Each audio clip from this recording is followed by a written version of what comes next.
नमस्कार प्रेक्षकांनो, ठरलं तर मग या मालिकेच्या येणाऱ्या भागामध्ये जबरदस्त असा ट्विस्ट येणार आहे. तर प्रेक्षकांनो, इथे आता प्रिया त्याचबरोबर विलास मर्डर केस या दोघांचं कनेक्शन अर्जुनने समोर आणत ऐन लग्नाच्या दिवशी प्रियाला अरेस्ट करायला लावलेली असते. आणि त्याचबरोबर इथे आता अर्जुन आणि सायली दोघांनी मिळून चाणक्य नीतीने युक्ती लढवत प्रिया आणि अश्विनचं ठरलेलं लग्न मोडलेलं असतं. आणि त्यामुळे इथे प्रिया पुन्हा एकदा तोंडावरती आपल्याला पडलेली दिसते.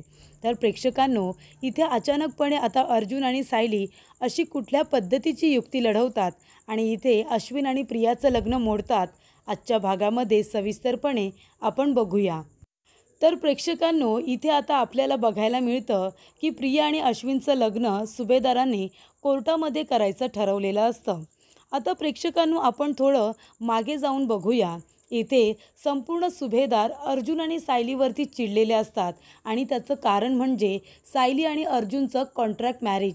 त्यांनी कॉन्ट्रॅक्ट मॅरेज केलं होतं कारण अर्जुनला तन्वीबरोबर म्हणजे प्रियाबरोबर लग्न करायचं नव्हतं आणि ते लग्न टाळण्यासाठी त्याने सायलीबरोबर 1 वर्षाचं कॉन्ट्रॅक्ट केलं होतं. आणि इथे सायलीला आता मधुभाऊंची बेल करायची होती. त्यांची केस कुठल्यातरी वकिलाला देण्याचा ती प्रयत्न करत होती, पण त्या वेळेला मधुभाऊंची केस घ्यायला कुणीही तयार नव्हतं. तेव्हा अर्जुन तिच्यासमोर एक अट ठेवतो.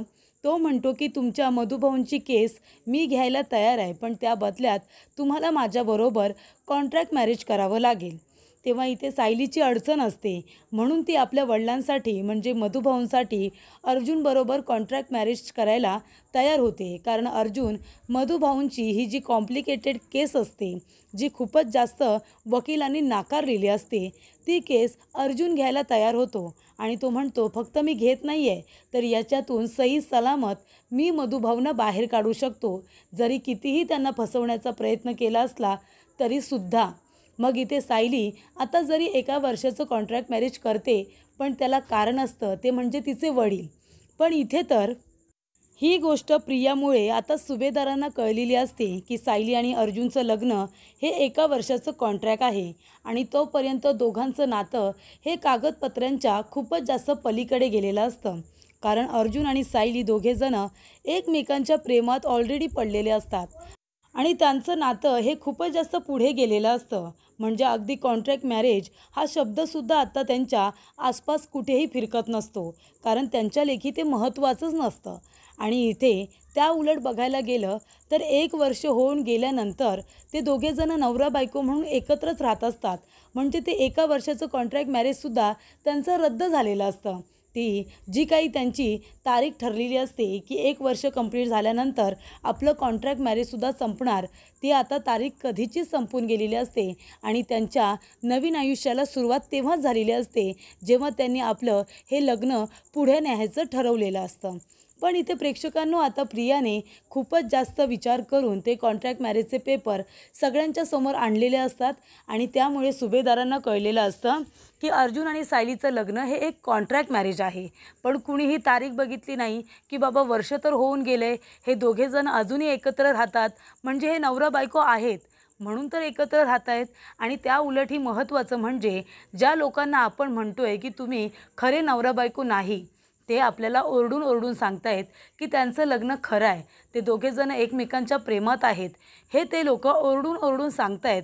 तरीसुद्धा कुणीही त्यांच्या बोलण्यावरती विश्वास ठेवायला तयार नाही, पण त्या कागदांवरती मात्र सगळेजण विश्वास ठेवतात. आणि इथे सगळं आता कठीण प्रसंग पार करून अर्जुन सायली दोघेजण लग्न करतात, तर सगळे सुभेदार त्यांच्यावरती रागवलेले आहेत. आणि कारण काय, तर इथे सायली आणि अर्जुनने कॉन्ट्रॅक्ट मॅरेज केलं होतं आणि त्याबद्दल घरामध्ये कुणालाही काही सांगितलं नाही. आणि त्यामुळे त्यांच्या संस्कारांवरती बोललं गेलं, त्यांची जी परवरिश करण्यात आली त्याच्यावरती बोललं गेलं, घराण्याची इज्जत घालवली त्याच्यावरती बोललं गेलं. आणि त्यासाठी सायलीला घरातून हकलूनसुद्धा दिली. सायली बिचारी मधुभाऊंच्या इथे, कुसुमताईच्या इथे आता जाऊन राहत होती आणि अर्जुनची इथे आता खूप मोठी परीक्षा घेण्यात आली आणि ती सगळी परीक्षा पार करत फायनली अर्जुन आणि सायली सगळ्यांच्या विरोधात जाऊन लग्न करतात. पण ते लग्न त्यांनी सगळ्यांच्या समोर केलेलं असतं, अगदी विधिवत, ते सुद्धा देवब्राह्मणांच्या साक्षीने. पण इथे प्रेक्षकांनो आता सुभेदारांनी फक्त एक गोष्ट लक्षात ठेवलेली असते आणि ती म्हणजे की अर्जुन सायली आमच्याबरोबर खोटं बोलले, ते दोघंजणं खोटे वागले. आणि आता सर्व सुभेदार इथे रविराज काकांना फसवतायत. त्याचं काय? आता बघा इथे प्रिया काय म्हणाली की बघा पूर्णाजी, माझे बाबा आधीच तुमच्या सगळ्यांवरती रागवलेत, ते या लग्नाला काही परवानगी देतील असं मला वाटत नाही. आणि तुम्ही तर आता विसरा, माझं आणि अश्विनचं लग्न काही होणार नाही. तेव्हा पूर्णाजी जे आता इथे खरेपणाचे धडे सगळ्यांना देत असते, कल्पना, प्रताप काका जे म्हणत असतात की सायली आमच्याशी खोटं बोलली, अर्जुन आमच्याबरोबर खोटं बोलला, त्याला आम्ही जन्म दिला, तो मुलगा आमच्याबरोबर खोटं बोलला. तेव्हा इकडे आता जर स्वतःचा मुलगा खोटं बोलतोय तर बाहेरच्यांची आपण काय आता अपेक्षा ठेवायची? म्हणजे सायली बाहेरची जी बिचारी आत्तापर्यंत फक्त सुभेदारांच्या चांगल्याचा विचार करत होती, ती आता वाईट झालेली आहे. आणि जी प्रिया फक्त सुभेदारांना उद्ध्वस्त करण्याचा विचार करते, ती त्यांच्यासाठी चांगली झालेली आहे.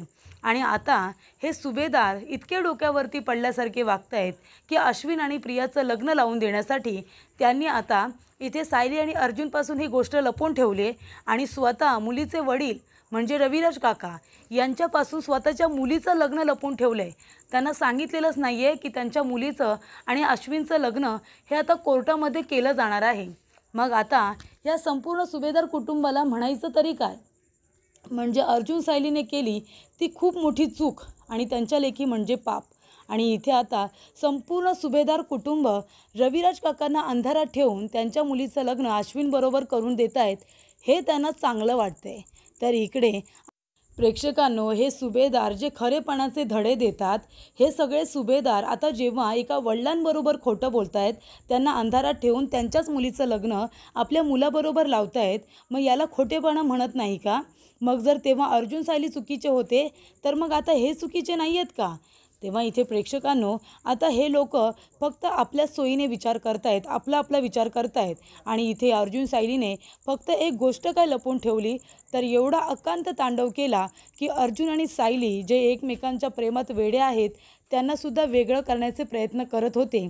आणि आता ते दोघेजणं लग्न करून एकत्र राहत आहेत, ते सुद्धा सुखाने, तरीसुद्धा त्या दोघांचा सगळेजणं तिरस्कार करतायत, राग करतायत. आणि इथे त्या तन्वीला म्हणजे त्या प्रियाला घरची सून करण्यासाठी तिच्या स्वतःच्या वडिलांबरोबर सगळेजणं खोटं बोलत आहेत. का? तर रविराजांना सांगूच नका, नाहीतर ते हे लग्न होऊ देणार नाही.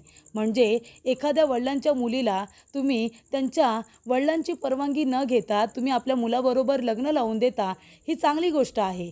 पण इथे तुमच्या मुलाने तुमच्या त्रासाला कंटाळून इथे एका मुलीबरोबर 1 वर्षाचं कॉन्ट्रॅक्ट मॅरेज केलं तर ते चुकीचं आहे. तर इकडे आता त्यांनी त्यांचे नियम हे बनवलेले आहेत. म्हणजे अर्जुन आणि सायलीने केलं ते चूक आणि आम्ही जे करतोय ते सगळं बरोबर, कारण तो आम्ही सगळ्यांनी मिळून घेतलेला निर्णय आहे, असं पूर्णाजीची आता शिकवण आपल्याला दिसते. त्याचबरोबर इथे प्रेक्षकांनो आता सगळेजण कोर्टामध्ये पोचतात. तर इथे अश्विन खोटं बोलून पोचतो की मी साखरपुड्याला चाललो आहे. प्रताप काका, कल्पना, पूर्णाजी सगळेजण म्हणत असतात की माझ्या मित्राच्या मुलाचा साखरपुडा आहे. तेव्हा त्या ठिकाणी आता आम्ही सगळेजण चाललो आहे असं विमलला मुद्दामून भासवत असतात. सायली तिथेच असते. सायलीला त्यांच्यावरती संशय आलेला असतो की हे लोक इतकं लपून छपून काय बोलत आहेत आणि सारखा माझ्या मित्राच्या मुलाचा साखरपुडा आहे असं का म्हणत आहेत. म्हणून सायलीने त्यांच्यावरती बारीक लक्ष ठेवलेलं असतं. आणि प्रेक्षकांनो ते म्हणतात ना, खोटारडे लोकांचा खोटेपणा हा जास्त काळ टिकत नाही, तो बाहेर येतोच. तसंच आता झालेलं असतं. इथे कल्पना आपला मोबाईल आता घरीच विसरून जाते आणि त्याच्यामुळे त्याच्यावरती त्या व्यक्तीचा फोन येतो ज्याने इथे हारांची ऑर्डर घेतलेली असते आणि मिठाईची ऑर्डर घेतलेली असते. तेव्हा तो माणूस विचारतो की मॅडम, हारांची ऑर्डर आणि त्याचबरोबर मिठाई कुठे पाठवायची आहे? तेव्हा इथे सायली काहीच बोलत नाही. सायलीला खूप मोठा धक्का बसतो. ती म्हणत असते की आईने हाराची आणि मिठाईची ऑर्डर का केली?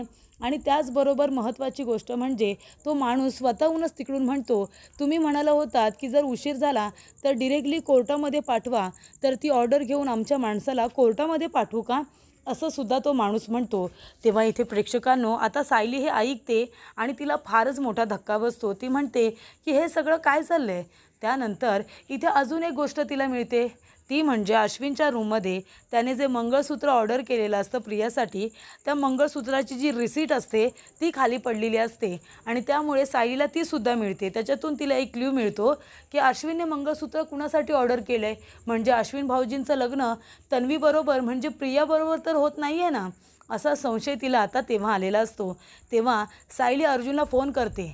अर्जुन कामात असतो. अर्जुन काही फोन उचलत नाही, पण ती वारंवार त्याला फोन करतच राहते. इथे आता ठरल्याप्रमाणे सगळेजण कोर्टाच्या बाहेर जमलेले असतात. इथे प्रियासुद्धा आता घरी खोटं बोलूनच निघालेली असते की माझ्या कॉलेजमध्ये फॅशन शो आहे म्हणून मी इतकी छान तयार झाले आणि प्रतिमासुद्धा जाणार आहे. म्हणजे कुठे? प्रतिमा जाणार आहे प्रताप काकांबरोबर त्यांच्या मित्राच्या मुलाच्या साखरपुड्याला. तेव्हा आईला मी जाता जाता सोडणार आहे असं प्रिया आता सुमन काकीजवळ सराईतपणे खोटं बोलते. त्यामुळे प्रतिमाला तिच्याकडे बघून संशय येतो की ही मुलगी इतक्या सराईतपणे खोटं बोलते आहे, म्हणजे ही खरंच माझी मुलगी तन्वीच आहे ना, असं रोज खोटं बोलल्यासारखी खोटं बोलते. तेव्हा तिला आता थोडंसं मनाला तिथे वाईटसुद्धा वाटलेलं असतं की आपली मुलगी इतकं खोटं कसं काय बोलू शकते. त्यानंतर इथे आता प्रिया उडवाउडवीची उत्तरं देत म्हणते की आई, अगं मी आधीच विचार करून ठेवला होता, जर सुमन काकीने आपल्याला विचारलं तर मी सांगेन बाबा मी कॉलेजमध्ये चालले आणि आई प्रताप काकांसोबत चालले साखरपुड्यासाठी. तेव्हा इथे आता प्रतिमाला ते खरंच वाटतं. त्यानंतर इथे सगळ्यांना मूर्ख बनवून इथे प्रिया आपला प्लॅन सक्सेसफुल करत असते. तर इथे ही प्रिया जी सगळ्यांचं वाटोळं करत असते, इथे बिचाऱ्या देवासारख्या मधुभाऊंना त्यांच्या विरोधामध्ये खोटं साक्ष देऊन त्यांना तिने जेलमध्ये पाठवले. ज्यांनी तिला लहानाचं मोठं केलं त्या वडिलांना. तर इथे तर ही तिच्या रक्ताची माणसं पण नाही आहेत, मग त्यांच्या भल्याचा विचार ती का करेल ना. तिला फक्त स्वतःचा स्वार्थ गाठायचा आहे आणि म्हणूनच तिने संपूर्ण सुभेदारांना आता वेठीस धरलेला आहे. सगळ्यांना तिने आपल्या बोलण्याने वेडं केलेलं आहे आणि त्यामुळे सगळेजण आता कधी एकदा तन्वीचं आणि अश्विनचं लग्न होतं आहे असा विचार करतायत. त्यामुळे इथे प्रेक्षकांना सायली आता कोर्टाबाहेर येते. बघते तर काय, सगळेजण जमलेले असतात. ते अश्विनला फोन करत असते, पण इथे अश्विन काय फोन उचलायला तयार नसतो. त्याला तर उलट राग येतो की इथे ही सायली मला फोन का करते असा त्याला प्रश्न पडलेला असतो. त्यामुळे इथे प्रेक्षकांनो आता सायली म्हणते मी काय करू, अश्विन भाऊजींना कसं काय थांबवू आणि त्यांचं नक्की लग्न हे प्रियाबरोबरच होत असेल का. तेव्हा इथे आता अर्जुनला सातत्याने सायली फोन करते आणि म्हणते की लवकरात लवकर कोर्टामध्ये या. तर इथे अर्जुन कोर्टामध्येच आलेला असतो कारण त्याचं काम असतं. तेव्हा तो फोनवरती बोलत असताना त्याचं लक्ष जातं प्रियाकडे. तेव्हा प्रिया इथे पूर्णपणे रेडी होऊन त्या ठिकाणी आलेली असते. अर्जुन तिला बघतो आणि अर्जुनला संशय येतो की सायली जे काही बोलते ते खरं असेल का, म्हणजे खरोखर तन्वीचं लग्न आहे तर पण कुणाबरोबर. तेव्हा सायलीचा फोन येतो आणि सायली म्हणते अहो तुम्हाला माहिती आहे का, अश्विन भाऊजींनी मंगळसूत्र ऑर्डर केलं आहे आणि तन्वीचं आणि त्यांचं लग्न आहे आज कोर्टामध्ये, काय करायचं आता. तेव्हा अर्जुन म्हणतो की आपण जर हे लग्न थांबवायला गेलो ना तरीसुद्धा हे लग्न कुणीही थांबवू देणार नाही. पण मला एक गोष्ट कळत नाही आहे की ही प्रिया अश्विनबरोबर लग्न करायला कशी काय तयार झाली. कालपर्यंत तिला माझ्याबरोबर लग्न करायचं होतं. तेव्हा सायली म्हणते अहो मला माहिती आहे प्रियाचा नक्कीच काहीतरी डाव आहे. ती आपलं घर उद्ध्वस्त करण्यासाठी येते.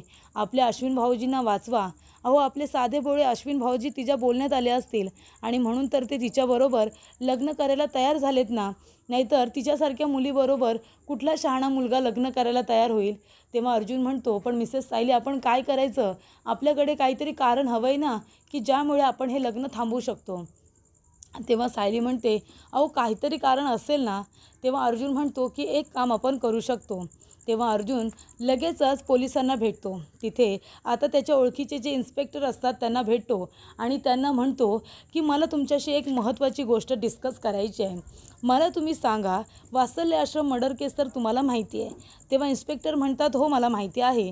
तेव्हा तो म्हणतो की सावंत ज्या वेळेला महिपत आणि विलास या दोघांचं काही ना काहीतरी कनेक्शन आहे हे तर आपल्याला माहिती आहे. म्हणजे विलासची जी बेल केलेली आहे तो माणूस महिपतच आहे हे सुद्धा मला माहिती आहे. पण ज्या वेळेला विलास हा जेलमधून बाहेर पडला त्यावेळेला त्याला आश्रमामध्ये नेणारी व्यक्ती ही प्रिया होती. मग आता प्रियाचं आणि विलासचं काहीतरी कनेक्शन असेल असं तुम्हाला वाटतं का. तेव्हा इथे सावंत म्हणतो हो सर असूच शकतं. म्हणून तर ती प्रिया त्या विलासला घेऊन आश्रमामध्ये गेली ना, नाहीतर एका गुन्हेगाराला असं आश्रमामध्ये कोण घेऊन जाईल. तेव्हा अर्जुन म्हणतो, मग त्याबद्दल आपण काही अशी केस वगैरे फाईल करू शकतो का? त्या दोघांचं काहीतरी कनेक्शन आहे असं दाखवून आपण काहीतरी करून तिला अरेस्ट करू शकतो का? तेव्हा इकडे आता एक संशयित आरोपी म्हणून आपण त्यांना अरेस्ट करू शकतो. तेव्हा अर्जुन म्हणतो, खरंच आपण असं कायद्याने करू शकतो ना? तेव्हा सावंत म्हणतात, हो सर, आपण करू शकतो. कारण तो विलास म्हणजे तो एक क्रिमिनल आहे आणि क्रिमिनल माणसाला कुणीही असा चांगला माणूस आपल्या घरी नेणार नाही. आणि त्या मुलीने त्याला जाणून बुजून आश्रमामध्ये नेल्यासारखं केलं. त्याच्यामुळे मला तर असंच वाटतं की त्या मुलीचं आणि त्याचं काहीतरी कनेक्शन असेल, म्हणून तर ती त्या माणसाला आश्रमामध्ये घेऊन गेली ना. तेव्हा आपण त्याच्यानंतरला जे काही घडलं त्याच्यामुळे सर मधुभाऊंना 2 वर्ष जेलमध्ये राहावं लागले आणि त्यामुळेच तुम्ही ही केस लढताय. तेव्हा इथे विलास हा किती मोठा क्रिमिनल आहे आणि त्याला प्रिया आश्रमामध्ये घेऊन गेली, म्हणून आता तिला संशयित आरोपी म्हणून अरेस्ट करू शकतात अशी बातमी जेव्हा अर्जुनला कळते, तेव्हा अर्जुन म्हणतो, ठीक आहे, तुम्ही लवकरात लवकर अरेस्ट वॉरंट काढून घ्या आणि त्या प्रियाला अरेस्ट करा. तेव्हा इथे सावंत म्हणतात, खरंच तर असं करायचं आहे का? तेव्हा अर्जुन म्हणतो, प्लीज करा, आणि ती आता कोर्टामध्येच आहे. तेव्हा तन्वी किल्लेदार म्हणून तिला तुम्ही कोण आहे असं विचारा आणि जाऊन तिला आत्ताच्या आता संशयित आरोपी म्हणून अरेस्ट करा.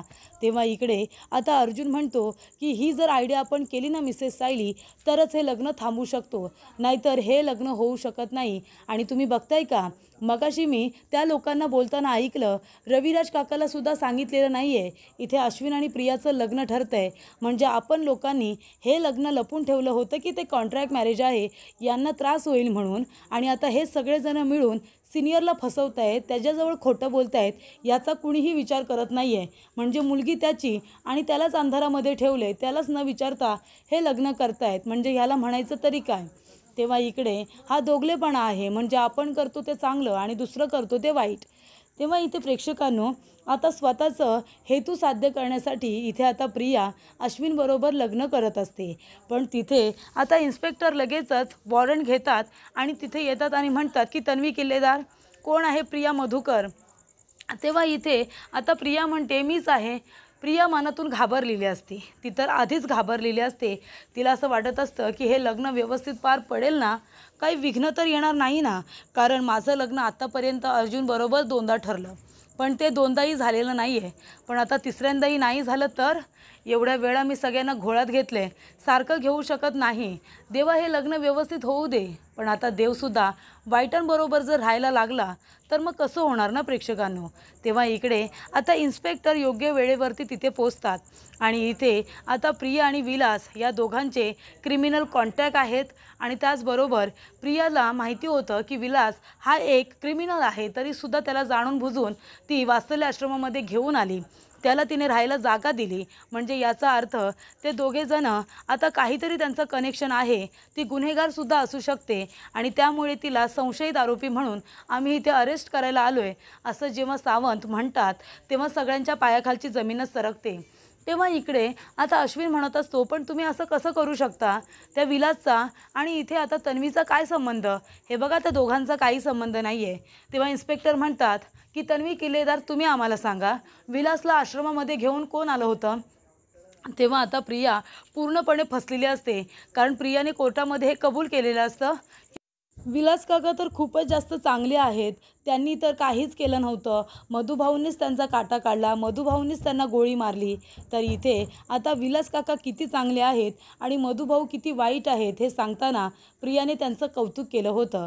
आणि इथे आता पोलिसांकडून जेव्हा त्याचा सगळा इथे आता बायोडेटा मिळवलेला असतो, त्याच्यातून कळलेलं असतं, त्याचे सगळे क्रिमिनल रेकॉर्ड बाहेर आलेले असतात. त्यांनी किती खून केलेत, त्यांनी किती लोकांना मारलं आहे, त्याचबरोबर किती जणांच्या जमिनी लुबाडल्यात, हे सगळे आता त्याचे धंदे, काले धंदे बाहेर आलेले असतात. आणि अशा एका माणसाला, एका क्रिमिनल माणसाला तुम्ही घरामध्ये राहायला जागा दिलीत आणि त्या उलट तुम्ही म्हणताय की ते चांगले होते, याचा अर्थ असाच होतो की तुम्ही त्यांच्या कामामध्ये त्यांना मदत केलेली आहे. तुम्ही त्यांना मदत करण्यासाठीच मुद्दामून त्या ठिकाणी घेऊन गेलात आणि मधुभाऊंना फसवलं, अशी केससुद्धा तिच्याबद्दल आता दाखल केलेली असते. त्यामुळे प्रेक्षकांनो, आता अर्जुन आणि सायली या दोघांनी चाणक्य रीतीने आता युक्ती करत अश्विन आणि प्रियाचं लग्न थांबवण्यासाठी इथे छान पद्धतीने संशयित आरोपी म्हणून प्रियाला अरेस्ट करायला लावलेले असते. आणि इथे आता अर्जुन रविराज काकांना फोन करून सांगतो की तुला काही न सांगता तुला अंधारात ठेवून इथे संपूर्ण सुभेदार आता अश्विन आणि प्रियाचं लग्न करत होते, ते सुद्धा कोर्टामध्ये. त्याच्यामुळे तू सगळ्यांना आता जाब विचार. आम्ही जे केलं ते सगळं चुकीचं आणि आता हे सगळेजण खोटं बोलून अश्विन आणि तन्वीचं लग्न करत होते, याला काय म्हणतात, असं अर्जुन आता त्याला जाब विचारतो आणि प्रश्नसुद्धा. त्याचबरोबर इथे अशा पद्धतीने सायली आणि अर्जुनने योग्य वेळेवरती येऊन अश्विन आणि प्रियाचं लग्न मोडत इथे पुन्हा एकदा प्रियाला तिच्या प्लॅनमध्ये फ्लॉप केलेलं असतं आणि तिला पुन्हा एकदा तोंडावरती पाडलेली असते आणि अश्विनला तिच्या कचाट्यातून खूपच छान पद्धतीने इथे वाचवलेलं असतं आणि आपलं घरसुद्धा उद्ध्वस्त होण्यापासून सायलीने वाचवलेलं असतं. कारण प्रिया एक कारस्थानी मुलगी आहे हे तिला आधीपासूनच माहीत असतं.